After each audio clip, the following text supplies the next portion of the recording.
Bum. Hey, it's Captain John. Hey, and welcome to PICARDEST. Picard, Picarder, Picardest. The third season of Picard we call PICARDEST. I could have thought of so many much better ways of explaining this. My mind is just mush this week. But thanks for being with us. We are going to talk about part 9 of Picard, the penultimate episode. I love using the word penultimate. Next to last is kind of boring, but penultimate. Ooh, that night. Now you're talking. I don't talk alone. You're welcome. I have, as my co-host, one of the nicest men I have ever known. He is an artist, a witty comedian, a raconteur, an international playboy. He's also a published author of horror and science fiction and a great host of streaming content. Ladies and gentlemen, Mr. Joe Townsell is with us.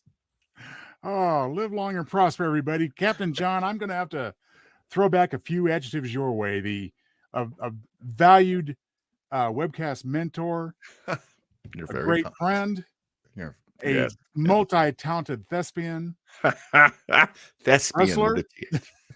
Wrestler, former pro wrestler. Hang on. Pro wrestler. So those masks, I actually wrestled in those masks. My goodness. Handsome in or out of them. Well, thank you, sir. We are two friends who watch Picard. We love to get together and discuss it. We would love for you to join us. So however you want to do it, I will open up the comments page. There it is. Anytime anyone wants to join and make some commentary, we are more than happy to interact and hear what you have to say, because we're here to review this episode, part 9, Vox, of the final season, the third and final season of Picard. And Joe, you and I have been through almost literally hell and high water to get to this episode of our show, to just talk about this. Hey, Joshua Postel's with us. Joshua Postel. What's up, Joshua? Giving us the big sup. We are finally going to get to talk about this episode. We've been holding it in for like a week. The final episode of this series, the series finale, debuts tonight at midnight. So we're here to get you excited and get you ready, maybe get you guessing what's going to happen. And we're going to be taking our guesses. And I have to say, very proud of this. Very, very much bragging for Joe. Joe Townsell has been right about so many things this season. And you've got a bunch tonight, don't you, that you were right about? Got a few, I think. Yes. when we do the wrap-up show next week, and so next Thursday, we'll do what we like to call the 11th hour. Mm-hmm. Where we do our wrap up of the series, and I'm making a special section, Joe, just for you, of Joe Townsell was right. And if I have the time to edit in all the things you were right about, I will. But if not, see if you can get a list going of all the things you were right about. I sure will, just as long as we don't do the extra long session called Joe Townsell was wrong. How fair are you that you actually admit that there are times you were wrong? Because I wouldn't admit it. You could be putting bamboo under my fingernails. I wouldn't admit Joe Townsell was wrong about it. Hopefully one outweighs the other. Craig Robinson is with us. All Hello, right. Craig. Evening Captain and Sci-Fi Officer Joe Townsell. Hopefully you'll stay more positive than Data. How about that? Data's a downer. Data's the Debbie Downer Data. I have to admit, a new favorite Data of mine. Okay, look, we need to get this whole thing started. So I never did the opening credits. And honestly, it's rather ridiculous that I'm even doing them at all. So here we go. it is. There it is. This is part 9. Okay. We usually like to go through the very basic beats of what happened in the plot, and we like to do that. In a little section we got the beats.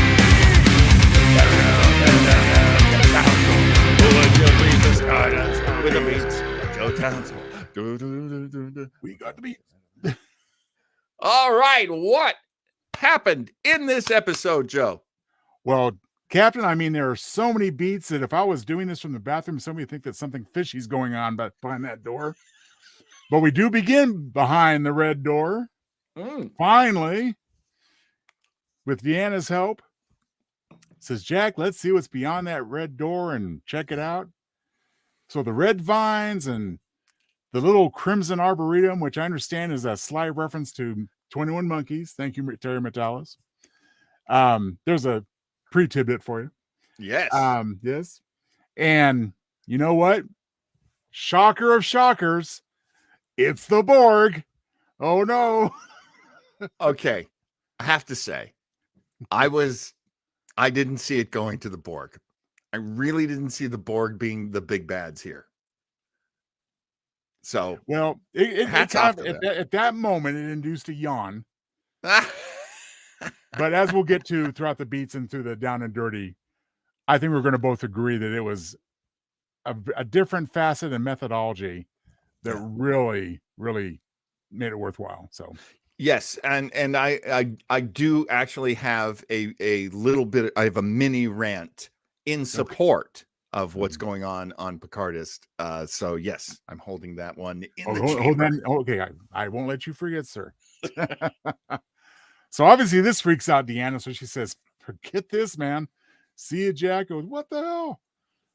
So she goes running off to Picard and Beverly, tells her the deal, and they freak out too. So it's time to go get Jack, because he's pretty dangerous now. He is connected somehow, some way. As Deanna says, we can't just help Jack. There are protocols. Ooh. So now Jack is in trouble. Jack is a danger. Jack is a danger.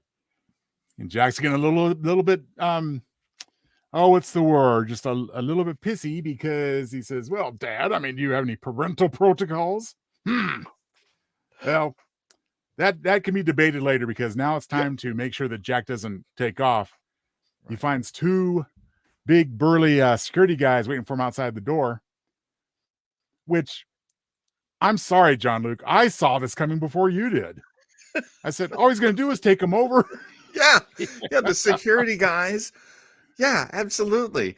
I also have a theory, and I have to do a very deep dive to find this out, but I think these big burly security guards were probably masked. These are stuntmen, I'm assuming, and they were probably the masked guys that were with Vedic.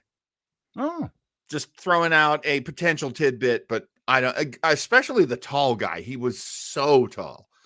I'm like, that might be the one that Frakes was looking up to, like, look at this one. Yeah, look back at the credits would confirm that. It makes sense, economically, of course. Wasn't a speaking role. So, and you got the guys on the, I mean, they do that in TV all the time. But anyway, of course. Jack takes over these guys. They're now working for him. Jack's using his magic red eye, hack into humans, take them over power. Sorry, I'm taking a look at some of our comments. Oh, wait, nope. I'm gonna save that one from Joshua. How about this one? I wasn't shocked about the Borg. I mean, they were never really dealt with. That's an excellent point, because these are the quote unquote real Borg. They weren't the Borg offshoots we've seen, since Voyager ended. Yeah, in season 2 of Picard, we were looking at a Borg collective, not the Borg collective. Right? Am I wrong? You're absolutely right. They have a Borg queen, but I'm still trying to. I'm hoping they'll solve that for us. This is something Terry Metalis was there when it was created. I assume he had a big hand in creating the second Borg queen. the after time travel Borg Queen. Right. But that's all season 2. Oof, let's put season 2 over there. Uh, season 3 is clearly a different thing, and we're also finding out, again, throwing a tidbit in there, this Borg Queen is played by Alison Krieg. That's correct. The incredible, oh God, I loved her so much. Which next gen movie was she from? First Contact. First Contact. Thank you. Yeah. And she did revive the role in the final episode of Voyager. Yeah. Oh wow. Wow. I love me some Alice Krieg. Oh man. As you should, my friend. And it was the voice only. There was somebody else who you saw the back of, which we'll get to more detail later. And Josh has got actually see her in the last episode, but yeah, we saw it was an over the shoulder shot, which is wild. Josh does tell us, yes, Girardi's Borg are busy with that wormhole. That's right.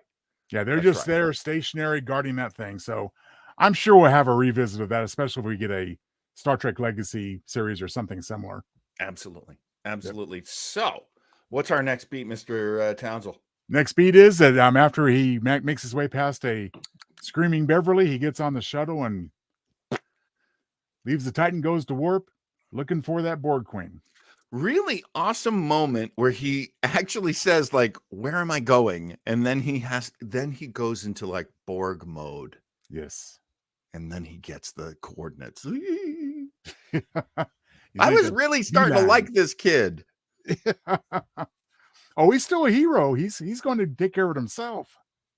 He says he is, but I don't want to give away the last third of the episode, but I don't know that that's happening, pal. Well, okay. It remains to be seen. Cross those fingers, everybody. Exactly right. Well, so basically, we get Picard called down to sick bay where they're basically telling him, says, as we found out previously, that it wasn't an Irmotic syndrome. You had your DNA altered. That's why you could still hear them years later. Right. And we have, we don't know why. We don't know what's going on just yet. But that's the dilemma. Yeah. A little bit later, Data comes to comfort Picard. Finds out that a nice little tap on the shoulder means more than words right now. And about that time is when Geordi summons Picard to go down and check, hear what's going on with him. Right. And before you know it, just like Luke surrendering himself to Vader, Return of the Jedi, we got Jack heading right into the maw of the Borg cube on his way to go meet the Queen. I have to admit, I did like that. I did like the so you think you can take me over, but you don't know who you're dealing with. Mm-hmm. Which was what got him out there. He thought he was going to be able to confront her. Exactly. And he doesn't know enough about the Borg to know that that's impossible. One of the great aspects in the way they described it was that Jean-Luc was and remained a receiver of the Borg signals, but Jack is a transmitter. Right. This is a great part of this episode where they make the distinction of what Locutus was, right, the Borg version of Jean-Luc, and what Locutus and Jean-Luc's son, and by extension the Borg Queen's son as well. Because am I skipping too far ahead? Because no, we don't worry about that. We'll get the beats, but every now and then we got to comment along the way. This is why we got the beats. This one of the best things that ever happened to my podcasting was Joe saying we should really go over the beats. But it doesn't have to be bullet points. We can we can digress along the way. That's part of the fun. Absolutely. It's right. And you know what? As a matter of fact, speak of digression, I think I recommended this to you once before, John. It also reminded me of the only sequel in the Twilight Zone to another episode, and this was an episode called "It's Still a Good Life," where, if you of course recall the classic, it was the little boy that was omnipotent and terrible, right? Sent everything to the cornfield, right? Well, years later, as depicted on a Twilight Zone episode, his little daughter, played by his real life daughter, could also send things to the cornfield, but could bring them back. Oh. And sorry, spoilers. But it just reminded me of this because again, we have Jack's abilities that are enhanced over his father's in terms of his Borg abilities. Borg are technology beings. Technology has different generations. The generations in technology anyway get better and better, not necessarily in human beings. But that is really cool. There's so many cool things in this episode. I have a few complaints, but that is a very cool thing that, the next gen, the Picard 2.0, if you will. Yes. I love that. I also love that Locutus, I'm just going to say it. I'm just going to say it right now. It turns out that the real true villain, the real true character around which all of this revolves in season 3 in PICARDEST is Locutus. And that I love because that is like the last thing that we've ever discussed about Jean-Luc Picard. Let's not forget, he was Locutus. He was the Borg that communicated with sentient beings. Yes. Because otherwise the Borg were not big communicators, but they chose Locutus to be their speaker. And now Vox, the title of this episode, is the name that the Borg Queen has given to Jack, Jean-Luc's son. Yes, and in a way to artificially and insincerely build him up to her cause, saying, "Oh yeah, your dad, he was just a mouthpiece. You're the voice. You're the voice." I love it. Because scientifically speaking, Geordi says the same thing. Yeah. He was a receiver, but now Jack is a transmitter. It's very clever what they've done here. Oh, absolutely. Like I said, well, we'll be getting into, again, initially, the Borg again, yay. But then again, this is the first true follow-up to the Borg since Voyager. Yes, it's been referred to a lot, but this is a true follow-up. What happened next? Exactly right. And what happened next is that Picard gets on the horn to Shaw and says, "Liam, we got to get us to Earth." And of course, we get the typical Captain Shaw, okay, here we go. We're going to go right into the lion's den. He says, "But you're right, got to go." So they warp off to Earth. What other choice do they have? Whatever the choice they have, just in time to see the Frontier Day festivities begin with the ceremonial exit of the space dock of the NCC 17001F. The F. We got to the F. We got to the F. Not big. I'm not real knowledgeable of this, but I understand it comes from, I guess, Star Trek Online, a gaming platform. Oh, so they had it in online? They did. It was actually designed, and it was the result of a contest put out to fans. I don't have the name, but the gentleman who designed the F, commenters, if you have that, please let us know. Yeah. And it was not canon, of course, until this episode of Picard. This is far from the first time that modern Star Trek has taken ideas and designs from the Star Trek Online game.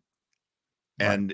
And that is, I love that stuff. I absolutely love that stuff. Josh Postel agrees. It came from Star Trek Online. Yeah, and I gotta say, actually, I've got to be a good host here. Joe, what do you think of the Enterprise F? What was your impression? Well, John, I'm going to disagree with you for a moment.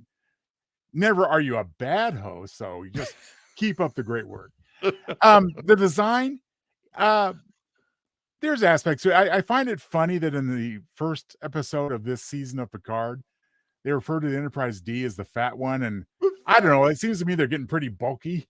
They are. Point. That was a very fat ship. That ship was thick. But ship is thick. Let's use we'll use the word thick. One thing I didn't care for at first that grew on me when I looked at pictures and so forth was the replacement of the traditional neck with the little dual supports. Yeah, it's kind of weird. Kind of weird, but kind of interesting. Yeah. And it's okay. I like it better than the E. Yeah. Yeah. I was not a huge fan of the E. I always thought of the E as like, like when you like a car and then the new model of that car comes out and it's like, Yeah. well, this is still the same, but I don't love what you did with it. There are some things on it I love. I love the curves. I'm always a big one for curves. Right. I love that the deflector array looks like an eye. Yeah. It's like orange with like a black stripe down the middle, if I remember correctly. And I'm on my sleep meds while I'm watching the show. I'm just like, dude, that's an eye. Now, if I'm not mistaken, I thought I saw dual deflector dishes, one above and below, and which would make sense in separation circumstances. Oh, yes, of course. You've got two different deflectors for two different pieces. Yes. Yeah. Now we don't know for a fact that the F separates. Do you think they do? Did the E separate? I think technically, well, we never saw it, of course, but Yeah. I think the original Enterprise 1701 separated. Did it? You did. They referred to it in the Apple. Oh my God. Oh my God. It was a line of dialogue where they said, if necessary, we'll detach the drive section. Wow. Wow. Okay. I love that. That was always one of my favorite things about the E. Sure. No. I'm sorry. The D. One of my favorite things about the D was that was the first time Star Trek Next Generation. I believe they do it in the pilot. Do they separate in the pilot? Yeah. Always loved that. Always loved the fact that there's a battle bridge and there's like a fighting side, and then they take like the basically the cruise liner, like where everybody lives, like they take the hotel goes that way, and this is the gun part. I always loved that about the D. And gotta say, bringing it back full circle, the D, I've learned to love the D. I didn't always, but I've learned to love it. And that was one of the things that I feel, for me, made this such a great episode. Oh, yeah. Believe me, we're building up to that crescendo, my friend. And but as Worf said about the D to the first Klingons he ever met was that when relieved of its bulk, the Enterprise is a formidable weapon. Right. Oh, look at that. Okay, Josh is coming in hot with that. They all have separation capabilities, but it was only until the D that you saw it, and that it could be operated separately, and that it could be put back together without going to space dock. Huh. Oh, that is really interesting.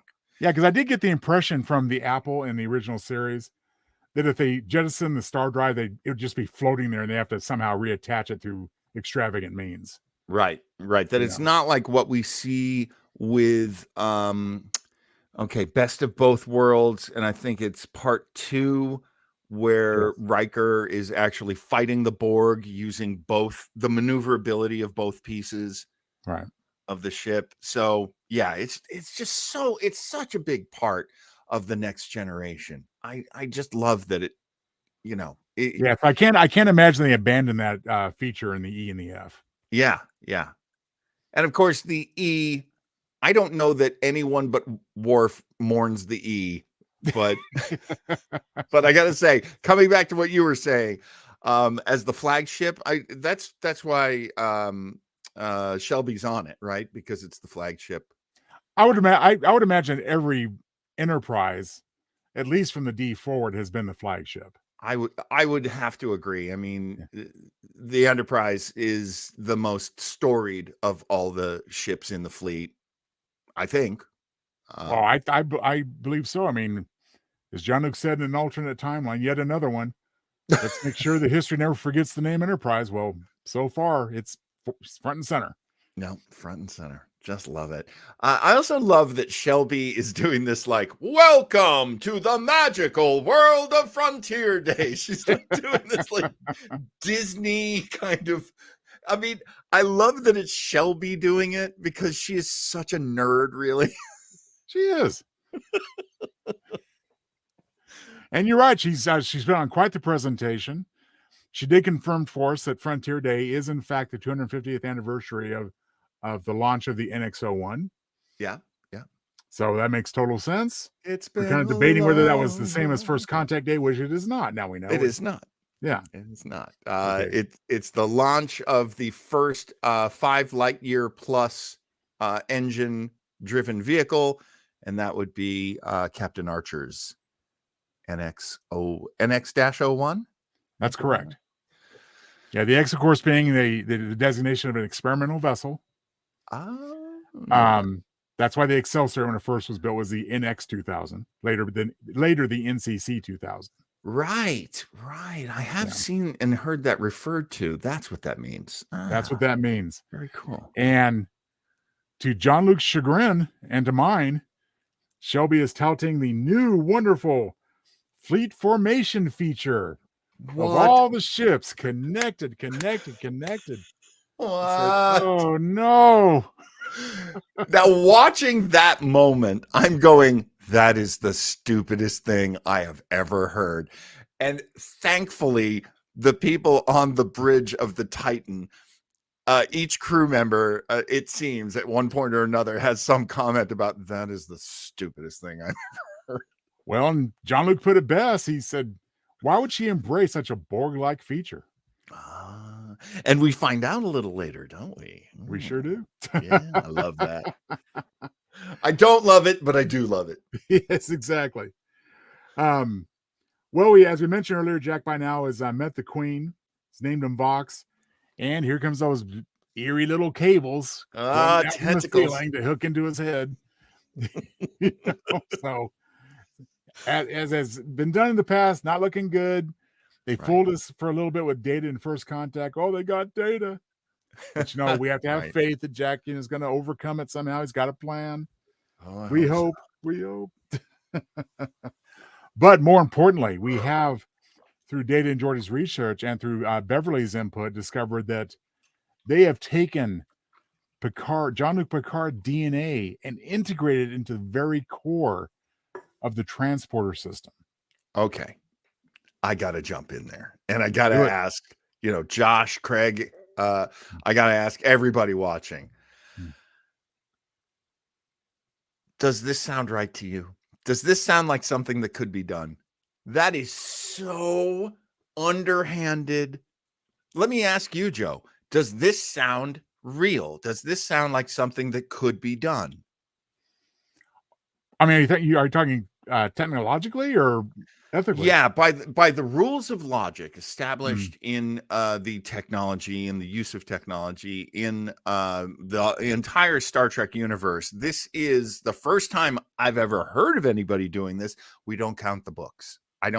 Maybe this happened in books. Stick to canon. Yeah, we don't count the books. The books are wonderful, but they're not canon. Someone could, okay, so we're saying that these changelings, this offshoot of Vedek's changelings, were able to penetrate many, many different levels of Starfleet. Yes, we know that. That is true. And that somehow, some way, they have been able to program transporters to when I'm going to beam Joe up from his place in Arizona up to my ship. I beam him up, and while he's being reintegrated on my ship, the transporters have been programmed to put Borg-friendly, like, molecules, like cells. They basically make you like a USB port for Borg. Is that how that works? Not only is that a great description of what they did, I think it's entirely viable. Yeah. I mean, way back in the episode I Board, TNG, we were going to use Hugh to infect the entire collective. Yeah. So from meager beginnings, meager origins, and locations, absolutely. I mean, how often do you use the transporter? Right. Like a transporter, nowadays is a really pretty common thing in the Star Trek world. Josh Postel says, let's be honest, if the Borg weren't going to do it, some hacker kid was going to. Excellent point. That's the thing. It's like, it's such genius. I love hearing this from Craig, because I always love the opinions of people who have joined Star Trek at different times. Because your reference points are different from mine, but we should all be looking at the same thing. And Craig says, just sounds like a classic Trek explanation. I started Trek with Voyager, and they always used technobabble to the max. They did. LeVar Burton actually directed quite a few episodes of Voyager. And I remember the stories of him helping the crew get through technobabble. He was like the expert in how to be an actor saying technobabble. Absolutely. And the thing is, for me, this explanation, this methodology of the Borg assimilating from within organically, that's wild. That is the biggest aspect of this redeeming the fact that it is yet another Borg storyline. Yes. I mean, a huge, strong presence of Borg in season 2. And I have to admit, when the Borg seemed like they were going to be the big bad this season, I was like, oh man, really? But you're right. This is one of the many reasons why I'm going, this is pretty good. This is different from the other times that they've used the Borg. Yeah, clearly this would have had an even bigger impact if we did not have the XBs of season 1 and the Girardi Queen of season 2. Right. But again, we just have to remind ourselves, those are offshoots. They're different. That's right. Wow. Just like Hughes himself was. Yes. Yeah. And that's really cool. That's really cool, because let's face it, this is their one chance to wind up the storylines of the next generation. And now, granted, I really wanted our big bad villain to be Armus. I mean, I'm just a little hurt, but it's awesome. Not. But if you're going to take one episode left, I mean, granted, they do make fun of him on Lower Decks, and I appreciate that too. But so it's not like they're ignoring him. But yeah. Jeepers, where was I? It doesn't matter. What's our next beat, Mr. Townsell? Let's get back to the beats for here. And the Titan arrives. Shelby's still doing her rah fleet formation 250th anniversary to thing. Frontier Day. Yeah, Frontier Day, fireworks in space, all that stuff. Also from Return of the Jedi. So John Luke says, you know what, Interrupter, we got to warn these folks. Well, he manages to get in the basic points that, hey, changes have infiltrated. They've made way for Borg assimilation of the fleet. And you know what? And about that time, here, poor Shelby's out for the count. Yeah. Hopefully she's not dead. We'll see. We'll have to see. Hours. It ain't looking good, folks. It ain't looking good for Shelby. Yeah. Although I got to see some interaction other than Riker's snarky comment about her. Yeah. I want to see the two of them have a little bit of an exchange. But I would love it if she was not dead. I would love it if they could bring her back and have her interact, because she does have such a irritating history with Riker. She does have a history with the Enterprise. Yes. And frankly, I'm an older man now, and I love how she's aged. She's a beautiful woman. I'm going to admit something to you, John. Now, I was watching the episode for the first time last week, late at night, not long after it dropped, knowing I was going to take care of some very personal business the next day. Yeah. They said her name. Oh, register. Oh, wow. I watched Best of Both Worlds within the last 12 months. Right. I couldn't tell you exactly when, but I think it was like last summer we were watching it. Me and Flobo on Starbase 80 were watching it. So she's very fresh in my mind. And I didn't love her then. I actually hated her in those episodes. So now the older, more mature Shelby, I'm like, what's up, girl? Well, yeah. Well, and again, I agree. Very attractive lady still. But I guess at my 2:00 in the morning hazy vision and my distracted mind, I just saw somebody they called Shelby commanding the Enterprise. So I'm so glad on a rewatch I caught that. And actually, that's an excellent point too. If she hadn't been a character they brought back, if that was just the actress that was playing an admiral in Starfleet, like, yeah, that's what they look like. That's what admirals look like. Mature men and women, certain amount of gravitas, and she was doing all that. She was bringing it home for us. I hope she's not dead. That's all I can. Me too. repeat. We'll get to more in the down and dirty. I have more thoughts there too, but Excellent. back to the beats. I mean, essentially the Borg sends out their signal, and everyone under 25, don't trust anybody over 25, John, starts to get assimilated. Oh no. And a very cool effect, by the way. Again, different from what we saw from a conventional assimilation in the past. If I remember Beverly's explanation correctly, she basically says your brain stops developing at the age of 25. Yeah, was it the pituitary gland? I think is what it was specifically. It could be. I didn't catch that part of it. So there's basically there's some kind of opening. There's some kind of exploit that one can find in the human brain before the age of 25. I don't know. Don't trust anybody under 25 MacGuffin. We'll just leave it at that. This is such an old person's Star Trek to begin with. Just to use Deanna Troy's line of "I've never been so happy to see so many wrinkles." Yes. Or what's Seven of Nine's line in the lift? The turbo given the lift. amount of gray hair, I think we're safe. Something along those lines. I just love these references. I don't know if I would have loved them as a very young person, but as a rather old person, I'm enjoying the hell out of them. Well, again, I'll disagree with you on the rather old person comment, but beside that, it was very jarring, and maybe there's something we follow up here, because when they sent the signal, Seven had a very visible bout of pain. Yeah, John Luke didn't seem to react at all. Now, Seven was a Borg for many years. That's right, and she does have a lot of wiring. Not physical wires, but she her everything visible and external, she's still wearing like covers for the sort of wounds that were left from taking out her Borg implants, right? Which is why those covers are there. My instant fear was, as soon as she reacted, I was like, oh, are they going to lock her up? Because there are protocols for this sort of thing.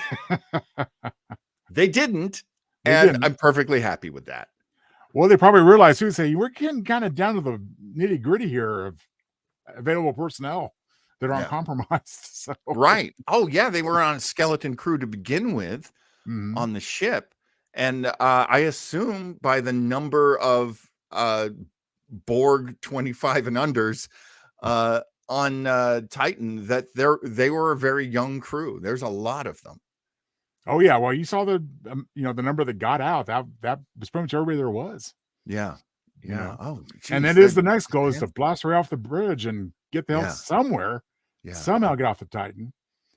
Well, thankfully, through the transmission of the captain of the current Excelsior, they get the inspiration to go to the maintenance deck and use one of the maintenance shuttles to try to escape. But a quick comment here. I'm wondering, I'm sure they won't address it, because remember Elnor from seasons 1 and 2? Yeah, he was serving on the Excelsior, so I wonder if he's gone. No. Well, didn't he die?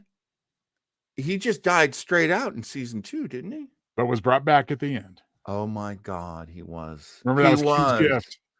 And he was. Oh, how many times do they have to kill Elnor?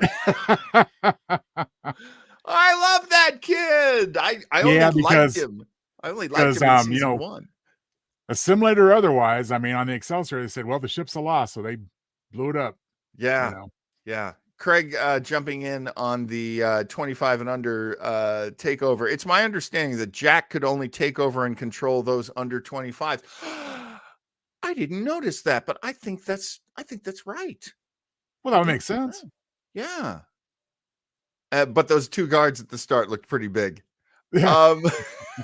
Yes, well, this goes with something I said 1 episode or 2 episodes ago, which is oh no, I guess I was saying it about the I was saying it about Vedek's giant. You said it to me before the show. Oh, did I? Which Yeah. is I the way they moved, I was like, that's how football players move. Like those are stuntmen. And no one told them how to like act how they move. It's like, okay, I need you to run. And the guy's like that's how a football player runs. I only played 1 season, but I know that much. Yeah. Okay, so I'm sorry. Let me get to Craig's comment back there. Okay, so we've got a shootout on the maintenance deck. Yes. Have I skipped any of your beats? No, that was very next. And Yeah, and very heroic shooting going on as Captain Shaw is providing cover fire and yelling for people to go. And he's specifically shooting and covering for them. And that's when the worst thing happens that could possibly happen. Well, again, a down and dirty point for me, but you know what? It definitely fits within the context of the drama. Yeah. It makes sense. Yeah. But my God, what a waste of a character, in my opinion. But then again, how many times have we had vibrant, vital characters that, I mean, that's the nature of sacrifice. I mean, right. If it's a red shirt, we're not going to, oh, well, there goes another guy, you know. Right. So. Right. Yeah. And traditional storytelling, and correct me if I'm wrong, Joe, you having been published many times, so you being a professional storyteller, traditional storytelling usually goes, there's a character that needs to be redeemed, and that character usually sacrifices themselves. And that's a very time-honored trope, to be sure. And so he has been enough of a monkey wrench in the machinery of this story throughout all of season 3, and has redeemed himself multiple times. I could argue definitely character redemption arc there, and it can also be argued that his death, in the context of the other character of 7 of 9, might have been considered even necessary for her to evolve further. That is an excellent argument. That is an excellent argument. He had to be sacrificed in order for 7 of 9 to reach her ultimate potential. Yeah. Which I want to happen as a fan. I love 7 of 9 in Picard, and oh boy. And of course, in our last touching moment with Shaw, this may have been one thing I was so-called right about, but it was pretty obvious it would happen. Yeah. He did refer to her by her preferred name of 7 of 9. Yeah. It was such a big turnaround for him to, as he's dying, before he's dead, he makes sure that he recognizes her name. Mm-hmm. The name she is, the name that is her, and gives her control of the ship. It was very quick. I don't know if you noticed, the shot was a beautiful shot, and I got more to say in Down and Dirty, but his hand in the background was having all these spasms, and I recognized that as an actor, saying, oh, he knows he's got to be like right on the edge of death. Mm-hmm. So he's pretty much showing you dying moments. He's showing you what it's like to die. My God, what a great actor. What a great freaking actor. Todd. Totally agree. And like I said, largely we kind of saw the evolution of his arc, but of course the nuances we could never foresee. And, it just, there's numerous. Yeah, absolutely not. Todd Stashwick. Yes. Won't be the last good thing we say about Todd Stashwick in this episode, but oh my God, not at all. Not at all. Just So Seven and Rafi stay behind on the Titan. reunion of Seven and Rafi. That's interesting too. That's interesting. That's interesting. So what can I say? We're in the beats. We're getting to the arguably the best part of an excellent episode overall. Yeah. And that is our gallant USS Enterprise crew warping back via their little shuttle to the Fleet Museum. And Geordi, of course, reminding him that we have to get some disconnected analog vessel. And Mark goes, oh, then we can use the NX-01 over there, or the, maybe the New Jersey. Says, oh, no. I got something for you behind Hangar 12 doors. Check it out. Yeah. And Hangar boy, 12. who didn't shed a tear and cream their jeans when they saw that Enterprise D behind the doors? I was all alone in my office. It's not attached to any building on the house, on the property. So I was very comfortable at like 2 a.m. going, whoa, just blown away by that entire section. And had we guessed this was going to happen? I feel like this wasn't a huge shock. If I am inadvertently fibbing, I apologize, but I'm pretty certain that I did make that call. Yes, I think so. I mean, it just seemed real to me that it was going to happen. I mean, we had heard rumors, and I might have even made an earlier prediction. Yeah, maybe. That we were gonna see like some kind of recreated museum set of the bridge. Yeah. It wasn't going to be integral to the story. Yeah. But yeah, I mean, that Enterprise D in there, and Jean-Luc, of course, what the hell? And of course, Geordi reminded, which makes total sense. I always wondered, yes, the Viridian 3 was uninhabited, but right. What's going to happen when their neighboring planet comes and, hey, let's go check out our, the third planet in our system, and hey, what's this? Some great big spaceship.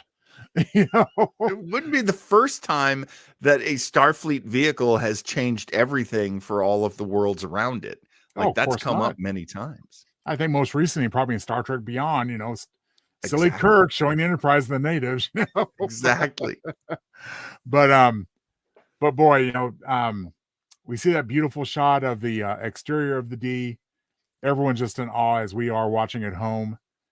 And then next, we're on the bridge. Yeah. And when he says lights on, and those lights just cascade on. Oh my goodness. And totally recreated, John. Yep.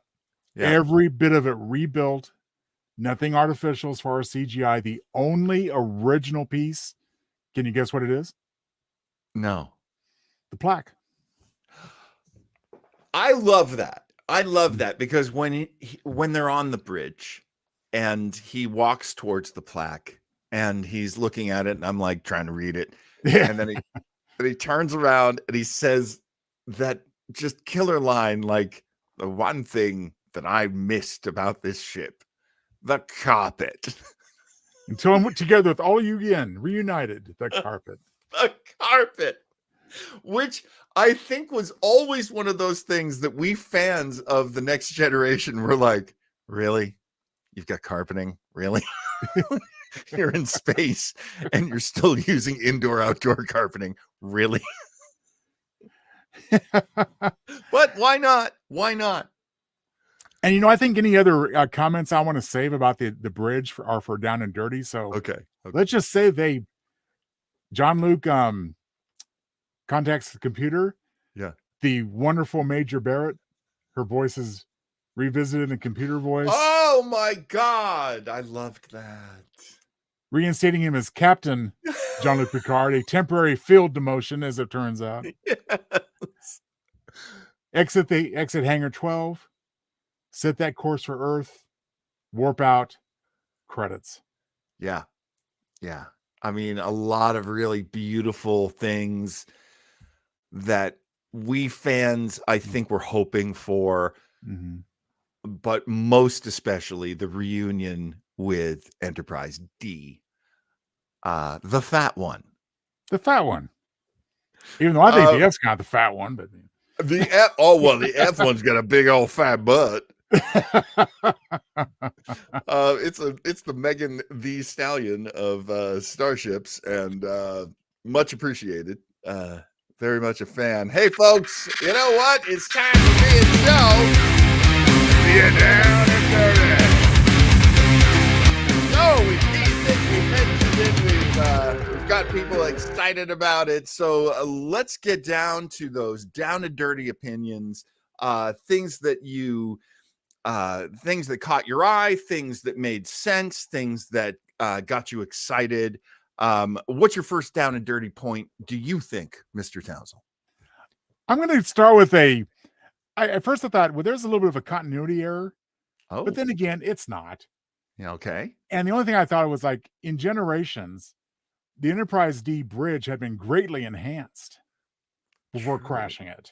True.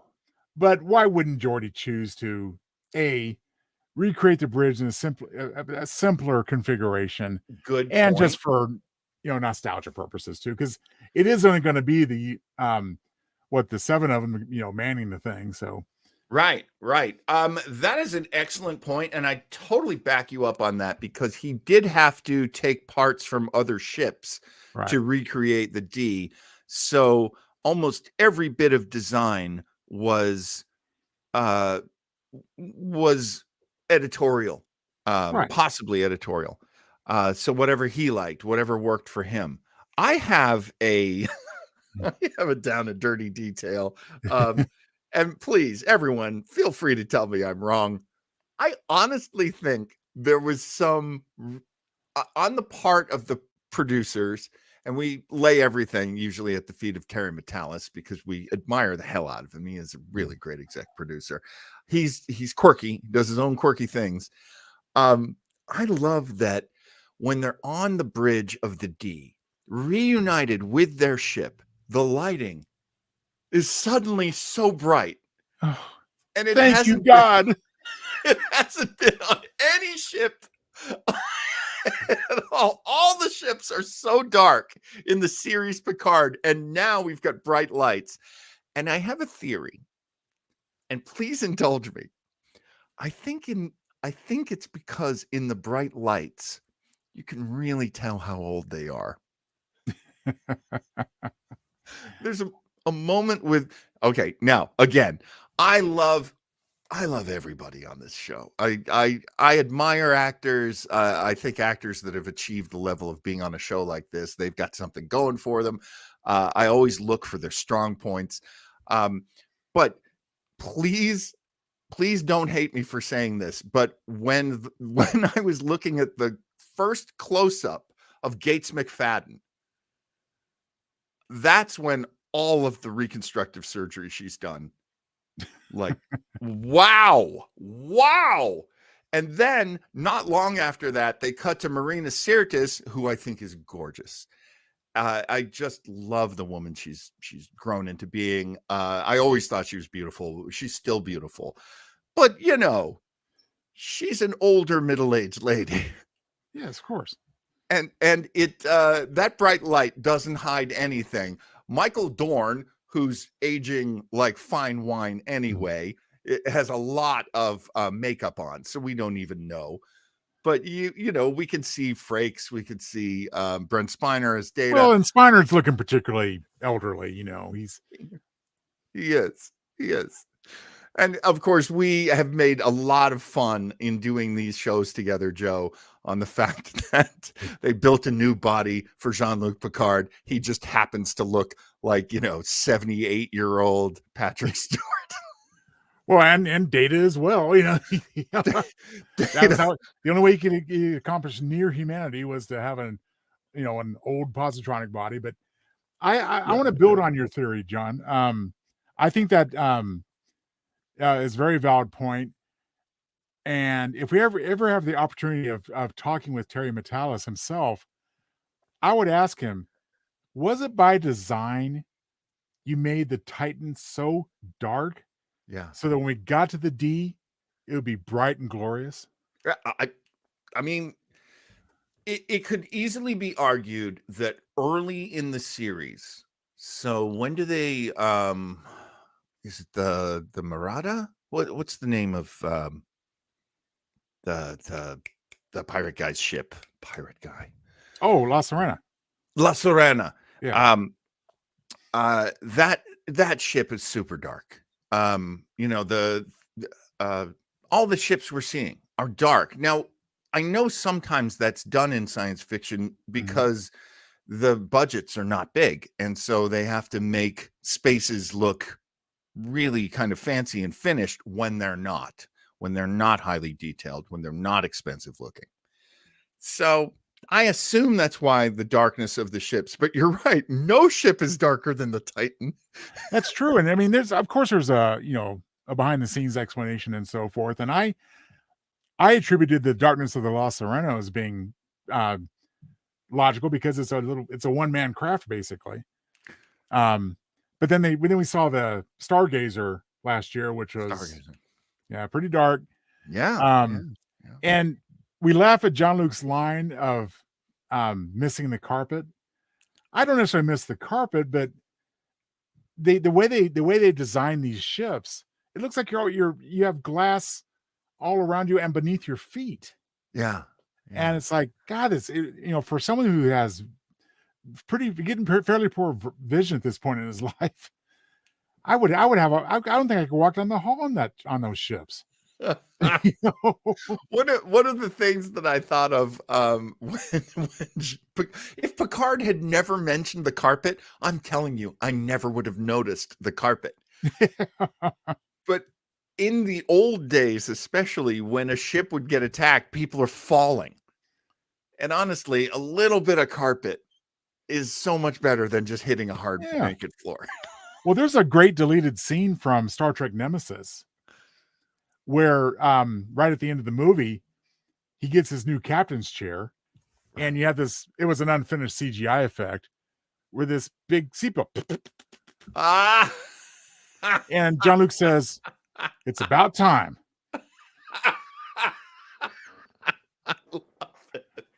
I love it. Oh, that's so funny. Okay, so other down and dirty details from this. I want to go back to actors and people interested in acting, directing, writers. This was a beautiful episode. This was a gorgeous episode. And one of the things that I did not realize until today was this was directed by Terry Matalas. Yes. And Terry Matalas knows how to use light and dark. He knows how to make big, wide shots. There's the big quarters that Jack has commandeered on the Titan. He's pacing. And there's the only source of light is the window he's pacing in front of. And he's just casting this huge shadow over the camera as he's coming through. Later, when he's talking to his father, Jean-Luc Picard, they're on either side of the big wide shot. All this empty space in between them to, symbolize the distance between them, to symbolize the emptiness between them. I don't know. But it's so cinematic and it's so gorgeous. That's a plus. Here's a minus. The acting that they have Jack doing is so over the top. Yeah, the scream is a little bit unnecessary. Oh my God. So over the top. And I was not at all happy with all of that. That's just too much. Ed Spielers. I've been pronouncing my head Spielers. Yeah. Playing Jack Crusher / Vox. Look, I don't usually blame the actor because there's always a director to say, give me more, give me less, make it more plain spoken, make it more dramatic.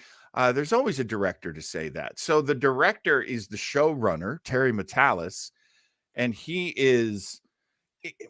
I wouldn't call attention to it, except it's so big. And then the next person to have a big scene is Patrick Stewart as Jean-Luc Picard, one of the most experienced, finest actors on this planet.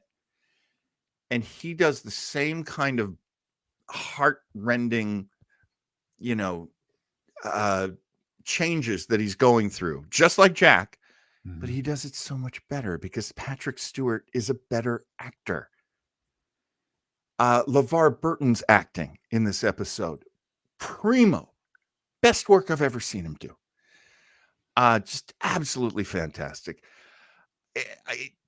As a director, Terry Matalas, I really wish you'd found more of a common ground between your actors, your younger actors and Mhm. your older actors, rather than I feel like he's Prince playing all the instruments on his album, but he's playing them Yeah. all so loudly until like the violin, he's playing that kind of beautifully. You know, Excellent analogy. I get it. I put that at the feet of the director. Now, I've seen other things Terry Matalas has done, and it's very similar to this. So this Okay. is on brand for Terry Matalas. And again, it's gorgeous and it's big and it's operatic, and I get that. But it could have been better. I wish it had been better. I hope he'll still let us talk to him after I said that. Mr. Matalas, can you tell me we want to have you on the show, please, if We you're listening? we love your work. We just question a few things, and that's what fans do. That's what fans are. But I will add another compliment to Terry Matalas, and that is this: is you are, of course, are speaking to the acting side of the production. I'm going to speak a little bit to the writing side, and I hope this is accurate. I'm going to compliment him on his not just his own writing, but his coordination and supervision, I'm assuming, of the writing staff, Yeah. because the writing to me in all episodes is indistinguishable, meaning that you don't get glaring changes in dialogue Yeah. and so Yeah. forth. It's a uniform thing. It fits. It's totally natural and believable. And that for the folks, because I know there's a lot of people out there who ask this question, and it's an excellent question. What does an executive producer do? And as Joe points out, an executive producer is the person who says the voice of the show is this, the look of the show is this, and keep everything within those. Usually there's for writers, there's a Bible that tells you what this character is and what this character would do and what this character would maybe not do. So there is like a common knowledge that they can all draw off of, but ultimately the person who makes it all one show, and it's not ever just one person really. Executive producers, that's what they're there for. Now, granted, Patrick Stewart is an executive producer. Does he make sure the look of the show is uniform? No. Terry Matalas does that. He's the showrunner. But Patrick Stewart is there to go, no, I wouldn't do that. That's what his executive producership. That, and he gets another check. He gets an additional Of check. course. Well, the thing is, I mean, characters need to remain in character. That's a given, regardless of the approach of the story. In shows like TNG and DS9, episodic television, for the most part, depending on the episode and the story, is it high drama? Is it a comedy? But then you can get a little bit of variation of a theme in terms of the dialogue and performances. Right. But in a serialized storyline, you can't. It has to be consistent and logical, as I say. And so, again, kudos to Terry Matalas for making that happen in this particular season, because there were moments in seasons 1 and 2 I kind of felt that slip occasionally when they went from one writer to the other. Yeah. There are, if you just look at everything 7 of 9 has been doing in the series Picard, she's kind of all over the place. Yeah. She's funny. She's got a sense of humor. She doesn't have a sense of humor. She's tough. she's the human side of her. She's the Borg side of her. Now, granted, I love that they made it into a journey and that she is such an important, complex character.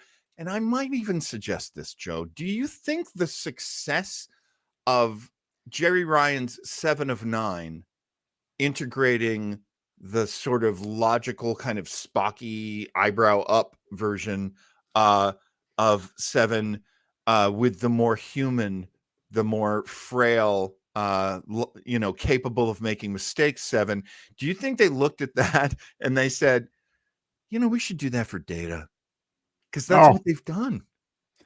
you took the thoughts right out of my head, John. No Exactly. way. No Yeah, way. so I don't know what John's leading up to here, but I'm gonna if he doesn't mention that, I will. But yeah, exactly. I mean, look, if Seven of Nine had stayed the same, from her Voyager days, that concept has a relatively short shelf life in the terms of a franchise history. That's true. Same thing with Data. He could no longer be, not just because of his appearance, he could no longer be Data as depicted in TNG and those movies. And yes, we have what we love in Data, but now he's got new challenges and embracing and adopting his new humanity. So yes, absolutely. I definitely see the parallels there.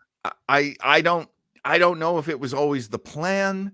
It is the best use of Brent Spiner. I mean, he's made a great villain. One of the things I loved about season 2 of Picarder, was him being one of the villains. Loved that. But now he's a very complex guy because he's a combination of so much elements of humanity into Data. And that's why Data existed. He wanted to get better. He wanted better. He wanted to be human. Yeah. And we've seen it happen on both parts. And I'll just throw this last part in on this down a dirty detail. All right. Oh my God. The moment where 7 of 9 says the robot is right. That it's a funny line, but it kind of took me out of it. It really? Yeah, because she knows better. So if she knows better, why is she insulting him? She's never met him before. This is the first time she's ever met him. But I have to think she knows he's an android. Well, yes, but I think this is what you know what? I'm glad we're hashing this out because I can see an argument here, and we are friends. So guys, we're not fighting. We can have friendly debate, guys. We can have friendly debate. If only the world could debate as we are about to. Exactly. If you are a Borg, so as far as 7 knows, she is a Borg. She will always be some version of a Borg. Right. And she's come to terms with it. And that's one of the great elements of her story, that she still wants to keep her Borg name. It still means so much to her. If you're a Borg, I don't think you look at an artificial life form the same way that you would look at an organic life form. Okay. You think you're the top. The Borg only exist because they assimilate everything to make it the best it can be. That's how they see things. You're a human. You're mortal. You can get sick. There are all kinds of things that can go wrong with you. If I make you Borg, the Borg say, I make you better. I make you superior. Of course, we see them and they're just robot zombies. Right. They're horrifying to us. We see Data and we go, oh, thank God Data's here. Because he's 1 degree away from being us. He's 1 degree away from being human. He's so close. And it just robs him of that dignity. But I think it was a moment where we see that her artificial life form is so different from his artificial life form that she calls him a robot. She thinks of him as an automaton, which is ridiculous because he has independent thought. But a Borg would not think that any other life form was better than Borg. What do you think? I see your points. You don't have to agree, of course. I'm going to disagree on some level because, especially given the fact that Shaw disrespected her so much by calling her by a name she did not prefer. I just talked about staying in character. Yeah. To me, it took out of character for just that line to inaccurately, as she must have known, refer to Data as the robot. Yeah. I think we're just going for a funny line, and it was. I mean, but it kind of resonated with me on a negative level too. Yeah. No, I totally get that. Totally get that. Why would an artificial life form be so insulting to another artificial life form? Sure. Yeah, especially when she had such a great relationship with the holographic life form of the Yeah. Voyager Doctor. Like, she knows artificial life forms, what we call artificial anyway. Now, maybe that's a setup for next episode. Maybe they'll have some kind of exchange that, redeems her in that sense. Although creating a character flaw and then redeeming it an hour later, Yeah, well, but we'll see. We'll see if it happens and how it comes across. I loved how The Next Generation ended with the episode All Good Things. Mm-hmm. Because what they did was they said all the ideas of where you think this could go, a lot of them could happen in another reality. It's possible that those things could happen. They didn't necessarily happen. So I kind of liked that they were kind of getting this all, like all these different ideas and all these different ways that they could go. And they kept quite a few of them. And they did become continuity, but that's not how Metalis does things. Mm-hmm. Season 2, his first season of Picard, and this season are, I think we both agree, a lot of Metalis is showing here. And he just likes to go action, action, action. He likes to take the little snowball at the top of the snowy mountain, push it down, and it gets bigger and bigger and bigger and bigger. Because, look at where we are. The entire Starfleet fleet has been assimilated. This is crazy. You know what this reminded me of? And I say this in a complimentary and not complimentary way. It reminds me a lot of Doctor Who. Oh, really? Yeah, where they basically go, all of reality is going to end right now. It's hopeless. Oh, and here's a guy who won't use guns. He's going to solve things. And his human friends.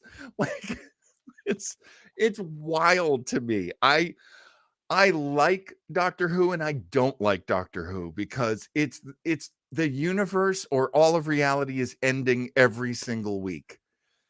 They break so much glass. They are a bull in a china shop. And this one, I'm freaking out. I cannot lie. Things are so stacked against the Enterprise D crew that I'm like, any solution that they come up with in the next, episode, I'm going to feel like they rushed it, to reference what you were saying earlier. I'm not saying it's a 2-hour, but the scuttlebutt is that it is an expanded episode to some degree. It might be like an hour and a quarter. That would make a lot of sense because they got a lot of story to resolve here. Exactly right. And I definitely don't want that rush resolution. We've experienced that with Picard in the past. We don't want it again. Yeah. And yes. When Down and Dirty, which might lead into a prediction, found it interesting. Coming from Deanna herself, we are all family here. Of course, these are great lines. We're the crew of the USS Enterprise. Jean-Luc, where you go, we go. Right. But we are family here, as are Sydney and Alondra. Hope I got the name right. And Jack. Yes. What about Kestra? What's up with Kestra? I thought the same thing. It's like, that poor little girl. Where is she? Is someone taking care of her? I'm going to save the second half of my comment for the predictions. Yeah. Okay. Because that's your own daughter, Deanna. Here's what I think was happening there. I think she was saying we are not abandoning these children. They're all basically gone. Mm-hmm. Geordi's daughters are assimilated. They're gone. Mm-hmm. The number of assimilated people who have been returned to being humans, very small number previously. And there's no reason to believe in these biological assimilations that it will be any easier.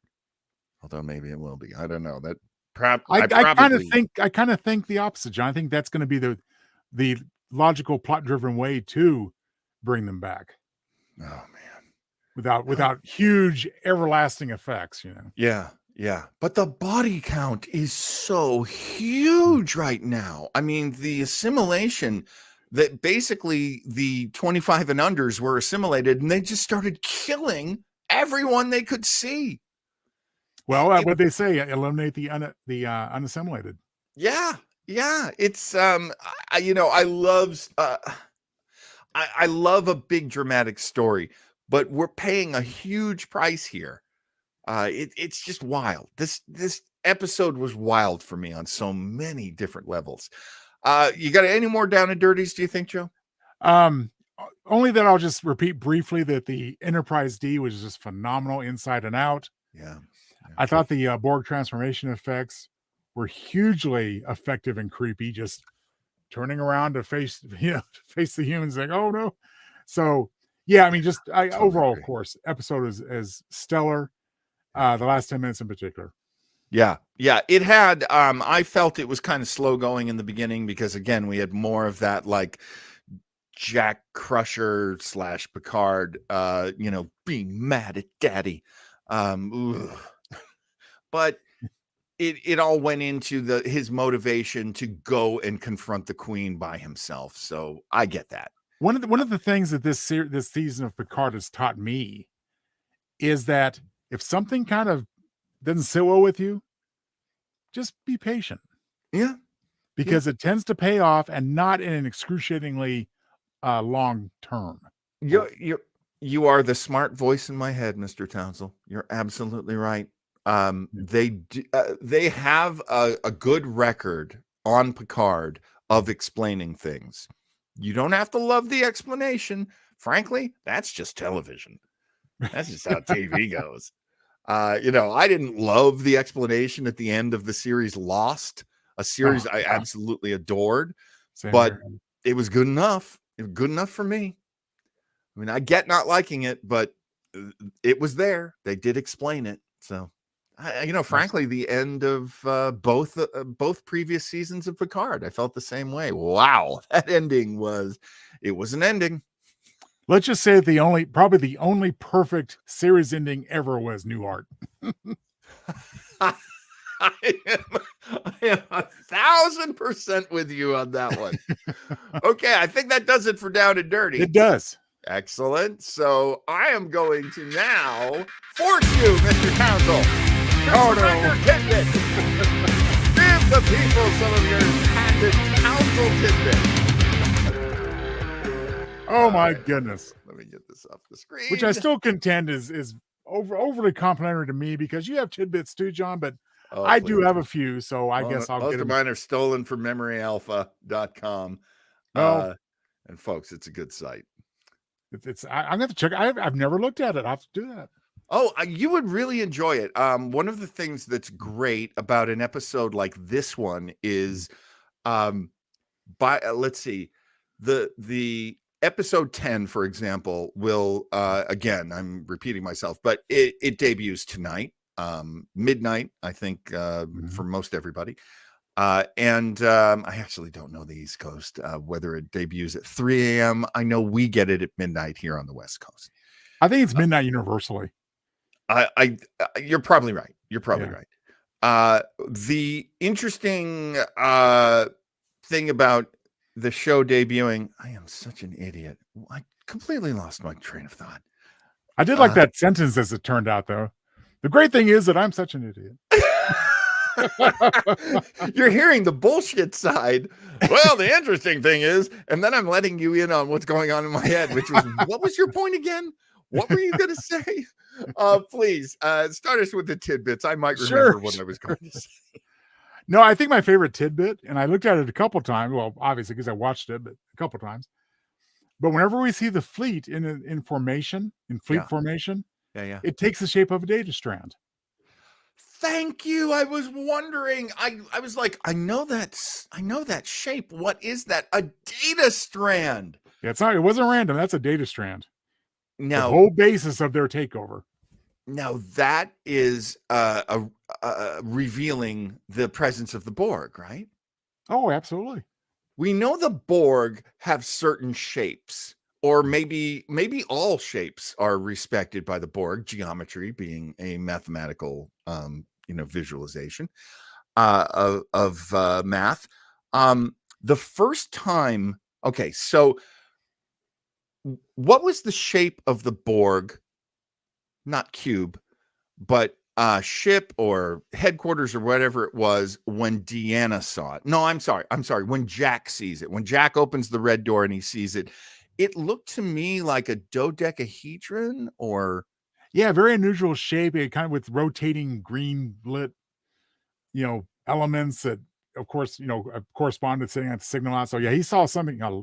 There's a lot different going on there, than a lot less random yeah, than a cube or a sphere. yeah, there's it's very complex. But I also appreciated the geometry of it because they have used geometry before. There's a Mhm. Borg cube, there's a Borg sphere.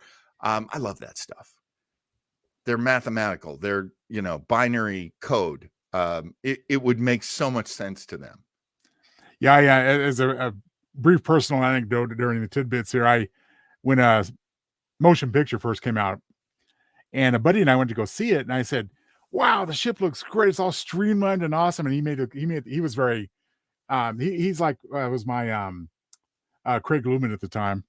Yeah. He said, "Well, in space it could just be like a cube; it'd be just the same." Right. So he Right. predicted the Borg cube. Yeah, which on so many ways, I just love the fact that the Borg had a big giant cube, because it's like, what? We're not building it for air resistance. It doesn't No. go in an atmosphere. It's just floating through space. Exactly. And I think it also hints at how utilitarian the Borg are. Which Oh is, yeah, well, again, inside and out. I mean, Yeah. okay, here's all your little slots. There's no 10 forward on that ship. Obviously. right. The one thing I did gloss over, and I'll mention it now, just that in the beats, was that they are targeting planetary defenses and the space dock, which are virtually defenseless. Yes. So that leads me into the prediction half of my Kestra point, is that if this is something that they are targeting 25, under 25ers or Mhm. 25 and under, well, Kestra, there's probably a little bit of a Borg zombie apocalypse happening on Earth right now. Right. They've all been through transports. They're all over the place. Yeah. I mean, not this would preclude Deanna from mentioning her daughter. She was clearly mentioning the three youngsters who are part of the situation on the two ships that have to be rescued. Right. Was my, like, we're not abandoning these children. Right. Because when you think about it, LeVar Burton as an actor is carrying a huge load, because here he is playing Geordi going, here's the ship and we're all together and I'm happy because of that, but I can't forget the fact that my two children were turned into Borg. And so he's got a balancing act, and I he has to be held back by Data at one point. Yeah. And reminded by somebody else later, says, no, you got to focus. Yes. Got to get us to the Enterprise D, Geordi. And if anyone can do it, Geordi can do it. So he can do it. That works for me. Hey, listen, as far as tidbits go, I mean, on the various screen displays and so forth, you can freeze frame and find all kinds of ships that have various names. I just picked two. Yeah. I thought were just very special. And that's the USS Hikaru Sulu and the USS Uhura. Oh man, I missed the Uhura. There is a Pulaski. And there was a Pulaski. Is she dead? I assume. I guess so, because I don't think you name ships for living people. Oh, that's a very good point. Diana Muldaur, I don't think is still. No, the actress is alive, but the character Pulaski may have passed on by now. Yeah. Craig was on that too. Did you hear them mention the Pulaski? Yes. Here's actually one of the names that I found that just made me laugh was the USS Thunderchild.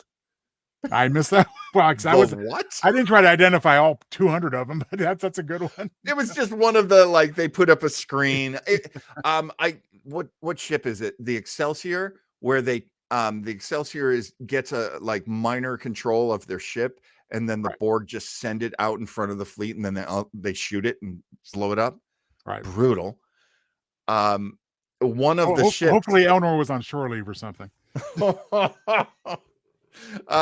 We can't lose him like so many times. Come on. But yeah, one of the ships is the Thunder Child. And I'm like, did you mean Thunder Cloud? Like Thunder Child? Unless it's like named after, Ulysses S. Thunder Child. Okay, John, here's the next spinoff. Are you ready? Star Trek Thunderlips with Captain Hulk Hogan. What do you think? The ultimate captain. The ultimate captain versus the ultimate meatball. Why are they carrying him on their shoulders? They ain't carrying him. That's how tall he is. There was a bit here that I loved where apparently, all right, well, there's a couple of things. I mean, it is stated in this episode, this is from Memory Alpha, that Frontier Day is the anniversary of the day that the Enterprise was launched. Right. Shelby says that the NX-01's journey led to the formation of Starfleet. In fact, Starfleet already existed. And I knew that because that's in the pilot of Enterprise, that there's already a Starfleet. That is a misstatement. You're about to say what would actually happen. Yeah, in fact, Starfleet existed long before the NX-01 was even built, as seen in the pilot for Enterprise. What she likely meant, I love Memory Alpha, like maybe what she meant was that the NX-01's missions led to the birth of the United Federation of Planets. That's the correct. Yes, that's the correct. That's a name you don't hear a lot nowadays either. And as both Joshua and Craig have mentioned, Worf was blamed for the demise of the USS Enterprise E. I mean, what? We've got to know what happened there. I guess that somewhat confirms that, and still a non-canonical reference, that Worf did go on to captain the E. Oh. And I guess its destruction, which is what they're referring to, would be his responsibility. But it's a pretty foreboding comment there. It says here, and I'm willing to entertain this theory, Worf could be referencing the events of Prodigy Supernova Part 2, in which a ship bearing the Enterprise E's markings was attacked by the living construct. Oh. Okay. So I think you got to go to Prodigy to find that one. I don't know. I think also there's a Prodigy reference, and when Beverly indicates that we have not heard from the Borg in a decade, which my understanding is that probably refers back to a Prodigy episode, because that would be the right time frame. Wow. No, that's really cool. I do like Prodigy being canon. I think it's really important the show is canon.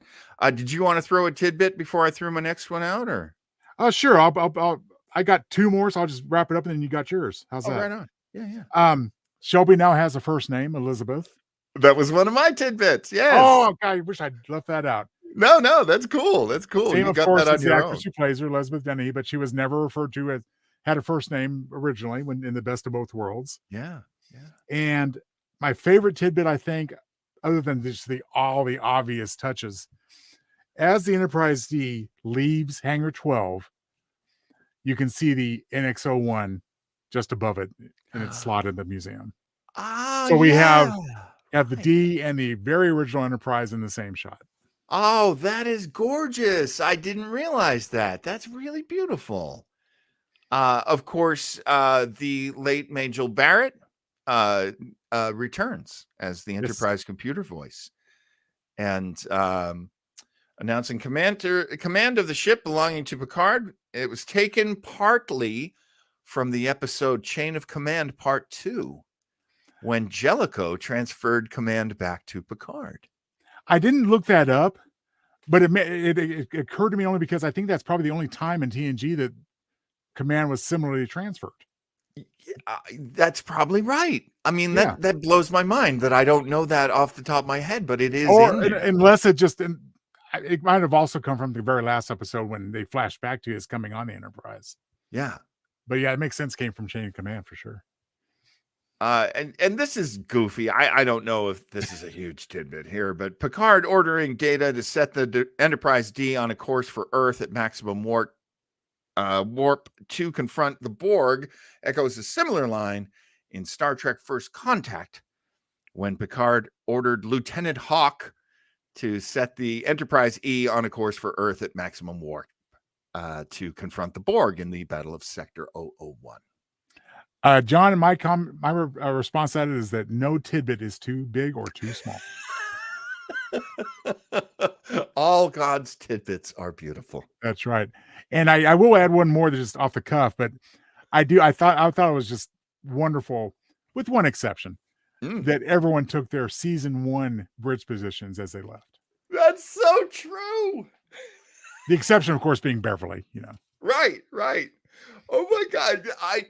I felt that.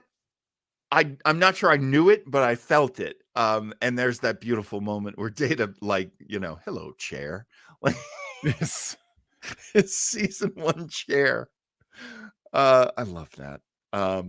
Yeah, so that's it for the tidbits. Here, I'm going to make a command decision, and we are going straight into who did you really feel in this episode? Who was your most valuable player for this episode? Mr. Townsend. You know what, Captain John, I'm going to make my own executive officer decision. I'm going to throw it to you first, just in case we agree. I want you to go first. Mine is going to be, I mean, it's tough. It is tough. I'll tell you, honorable mention for me is definitely Captain Shaw. Oh yeah. But I'm going to go behind the camera and I'm going to say Terry Metalis. If you have not rewatched this episode, do yourself a huge favor and just put it on again and just watch how beautiful this episode is. Mm-hmm. If episode 10 is as beautiful, I will be the happiest fan in the world.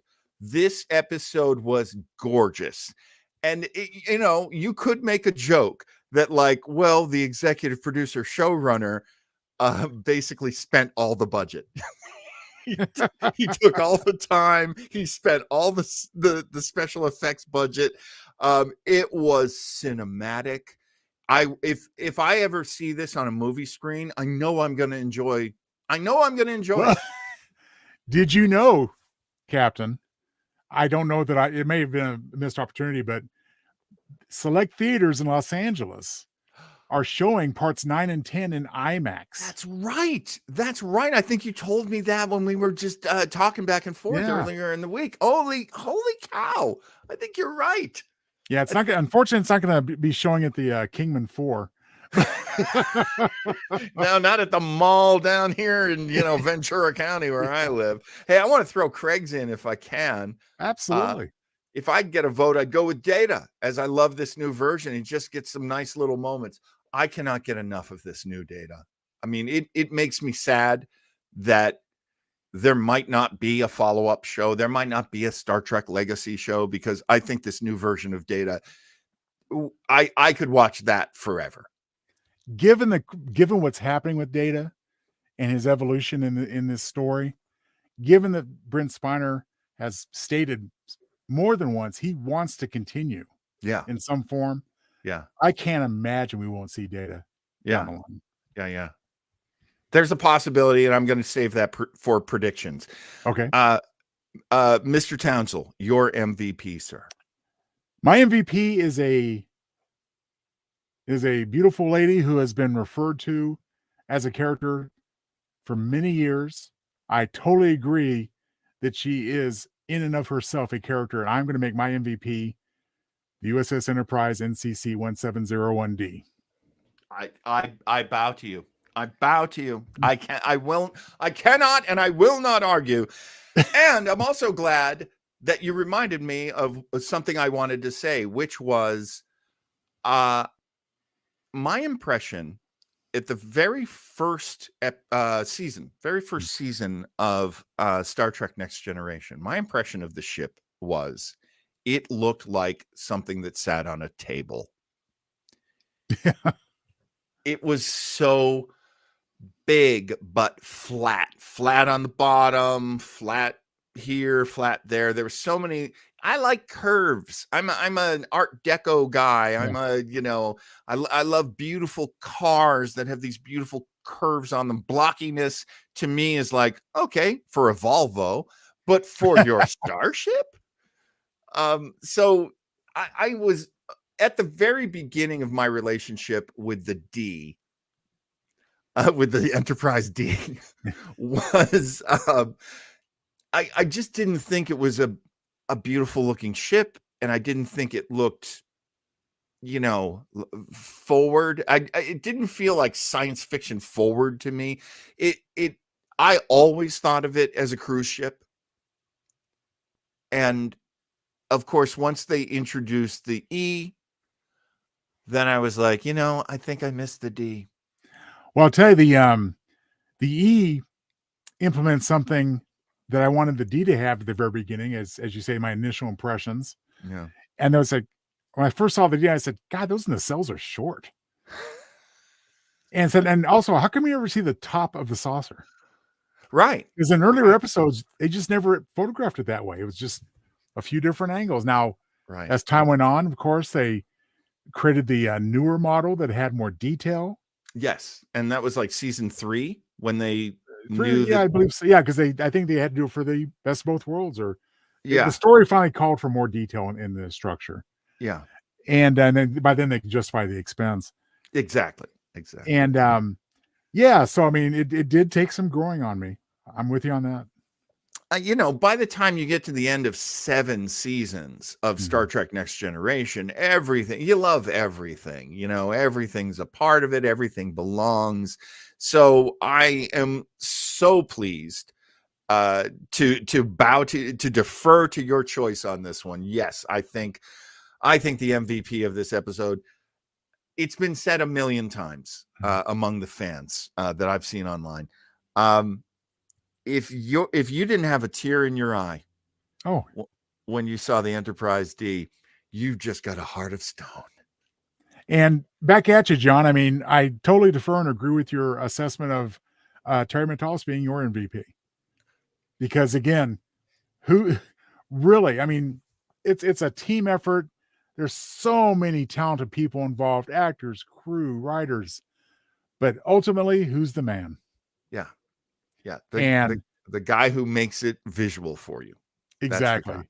That's so we'll leave that as at least for this episode as our last invitation for Mr. Matalas to join us. I will find out a way to do the full court press and get him. I swear I will. I swear I will. Okay, we are at that point of the show. We gotta have some predictions here, Mr. Townsend. What are you thinking is going to happen in the part 10, the ultimate episode? Well, John, you mentioned it a moment ago that you hope that episode 10 would be every bit as beautiful and cinematic as 9. There is a sneak peek clip available which shows the Enterprise in battle. We're basically looking down on it from above with huge forces beneath it and in front of it. So I think you're going to get your wish on that. So I just want to throw that out there. Fantastic. So we're going to see, and big time thing. Now, my predictions, are they predictions? Are they wishful thinking? Let's make them both. We have got, John, I'm not saying it's optional. It is not optional. Yeah. We must see a battle between the Enterprise D and the Enterprise F. Oh! I never considered that. It's part of the fray. And who the Borg going to send after the D once they realize they're a threat? They're biggest and most powerful. That's the F. Oh my gosh, that could really be amazing. Okay, so I'm looking ahead at tonight's episode. Okay, let me get Craig in there. Craig Robinson says Tim Russ sent a tweet saying he is in 2 episodes and we're still holding out for Janeway. So that is a prediction I stand by as well. Absolutely. We've heard about Janeway. Janeway is a superhero in this universe, just like Kirk, just like Picard. Yeah, I would be so happy to see I mean, Well, and as I mentioned before, I mean, her name has been dropped one or two too many times for it not to happen. yes, yeah, this is very much on our radar, and I hope we get to see her. It's wild what's going on in fandom right now. Well. One thing. I'm sorry, John, to cut you off, but one thing that No. I predicted before, I was partially right in the Enterprise D being involved. Yeah, But we still have Voyager, we still have yeah, the Defiant. Now, Geordi did specify the Enterprise is the only functional non-commissioned ship, or not okay, non-attached, as it were, right, assimilated. right. But who knows? I mean, Non-network. is it possible that Janeway and Tuvok could go get the Voyager? It's possible. I mean, what would have to happen at this point is we know. Okay, here's the thing. I hate to break anyone's hope here. And Craig, I adore you. I respect you, As to do the I. moon. We respect the hell out of our viewers. Especially people who will hang out with us for almost 2 hours to talk about a 1 hour show. But what might be the case is technically if you're in episode, okay, so I think he was in episode 7, Tim Russ, Yes. Tuvok, and then in the like previously on Picard, I think that happened in the next episode, and they just showed him in the like previously. Right. Sometimes that counts as 2 episodes. Technically, he gets credited, and he actually gets paid for being in 2 episodes if they refer from a previous episode. That would require, in my opinion, Tim Russ knowingly deceiving the fans, because Craig's right. He did specify the actor. I saw the that. character was in 2. Yes, I saw that. You guys are absolutely right. I don't know if he's taking it from, well, I got 2 checks, so I'm in 2 episodes.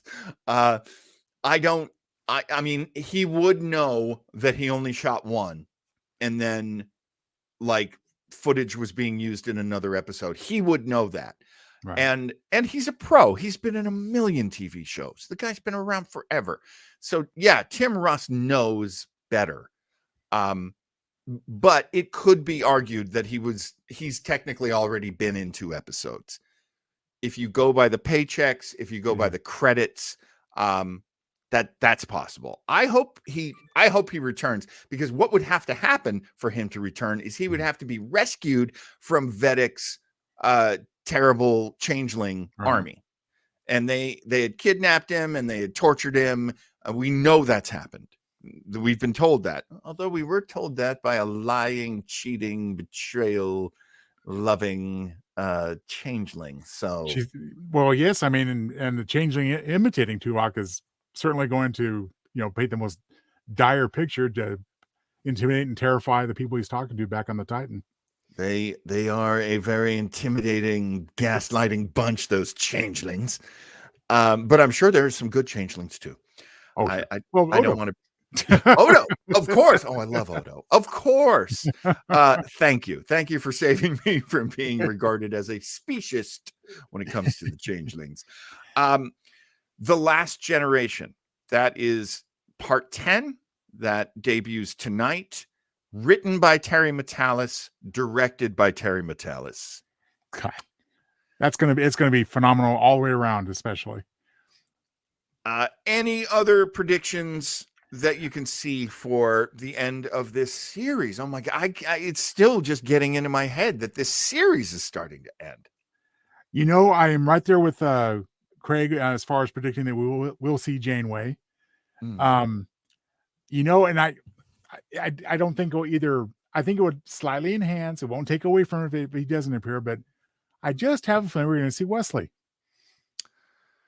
Nothing would make me happier. I mean, we did get a name drop this week. Yeah, that's right. And maybe just long enough to reassure her, his mother that, hey, I'm cool. I'm taking Soji through the traveler's realm or whatever. You did good, Mom. Don't keep beating yourself up over it. That'd be a worthwhile scene, in my opinion. I would be so happy. Wesley, for better and worse, is so much a part of the next generation. And for this episode to be called The Last Generation, okay, time for another prediction. And this is open to everyone, of course. Let me just throw Josh's up there. Right, Joshua Postel says he's predicting battle between the Enterprise D and the Enterprise F, and the D slices the F to pieces. Laugh emoji, cry, laugh emoji. Well, they're going to win somehow, because as Worf has pointed out, how many times in this episode, Enterprise D weapons are inferior to the E. Well, they're certainly going to be inferior to the F. That's so funny, and I love how he won't drop it until he finally drops it and says, "It is a beautiful ship, Geordi." Yes. Basically, you've done a beautiful job. And it took Deanna to scold him into it, which is so much this show. I love the F. I don't want to see the F get effed up, if you will. But of course, I love the D more. So yeah, I mean, I hate to see any Enterprise get hurt, but what do we know about every Enterprise? They all blow up. They all blow up, and the F is on the road for early decommission. That's what we were told before. So, I forgot. Oh yeah. They win screenshots. We saw that. So it's going bye anyway, and we're going to see the G at some point, I'm sure. But oh man, the G. What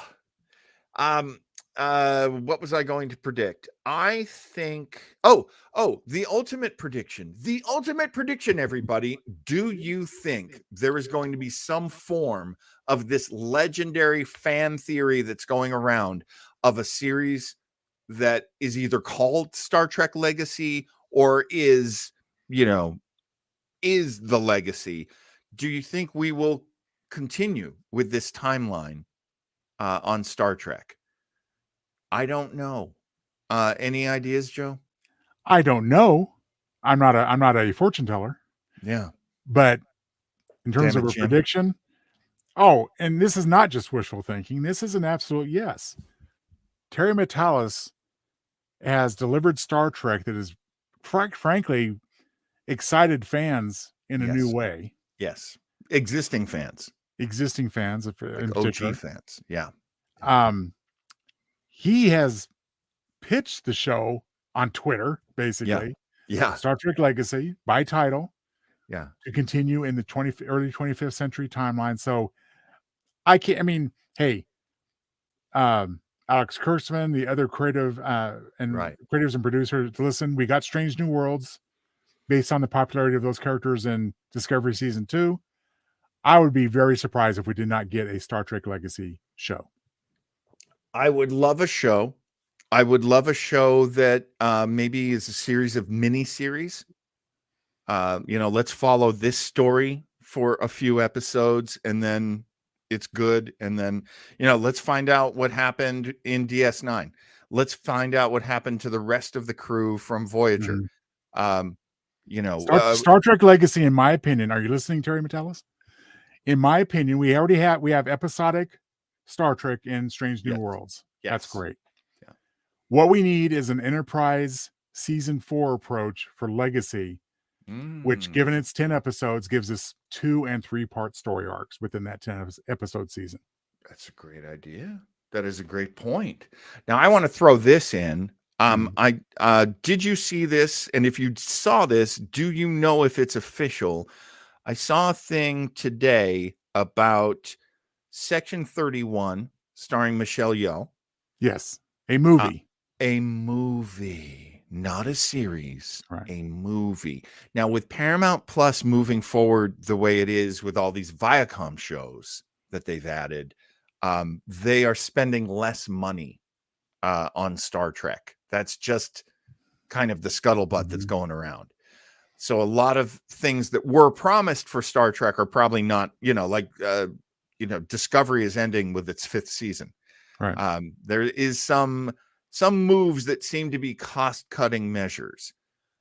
And this one looks like that to me. It's like, well, we've got this huge Oscar-winning international star, and Michelle Yeoh. She loves playing this character.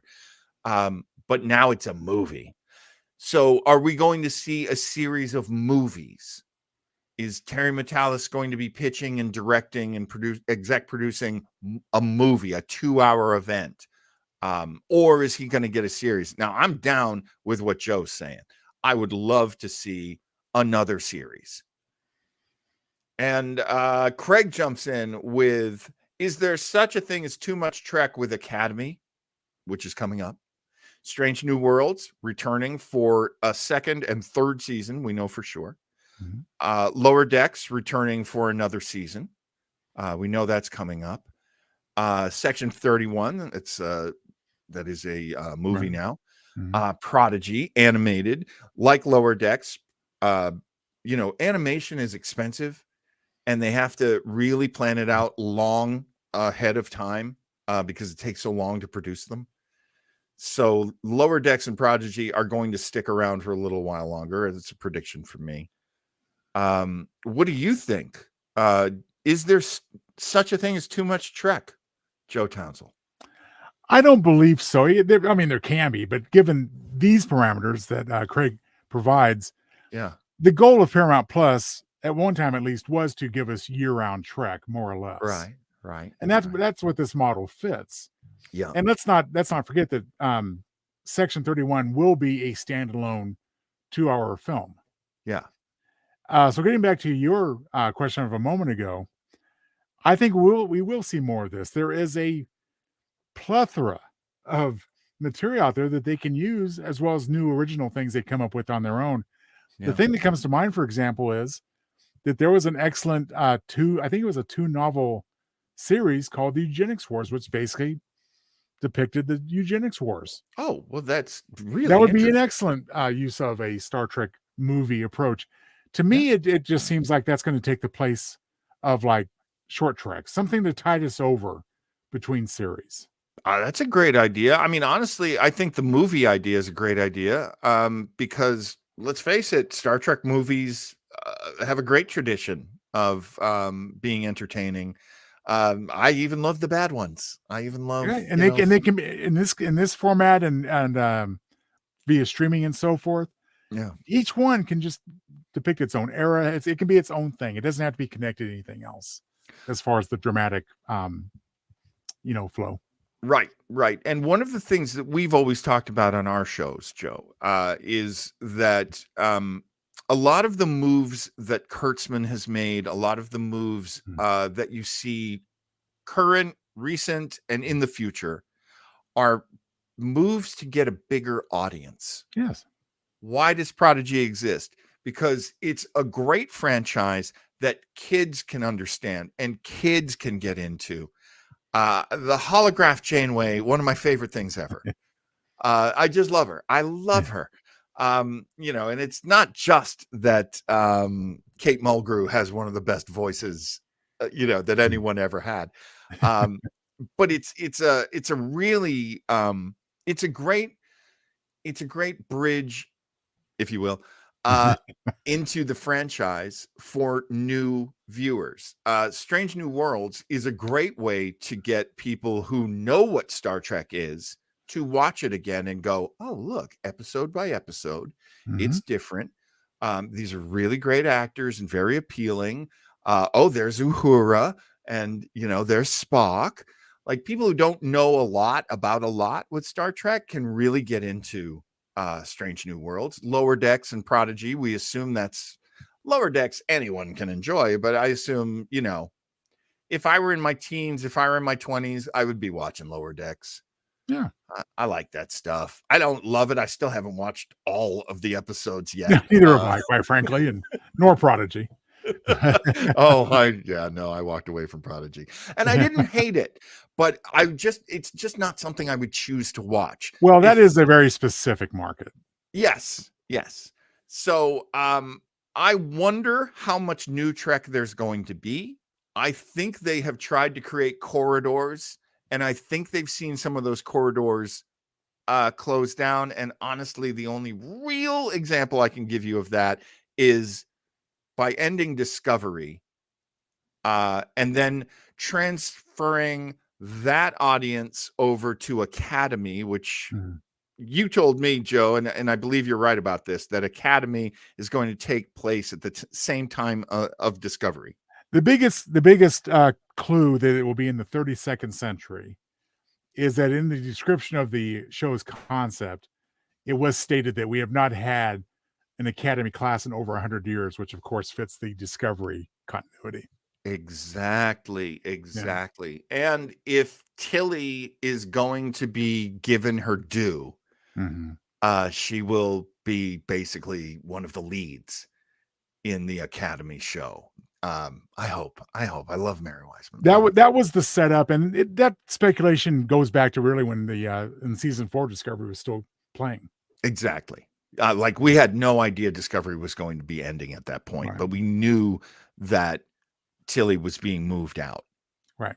And she's just too beloved a character for them to not have some kind of plans for her. I don't know. Real life is weird. Maybe something's going on in her life, the actress's life. I don't know.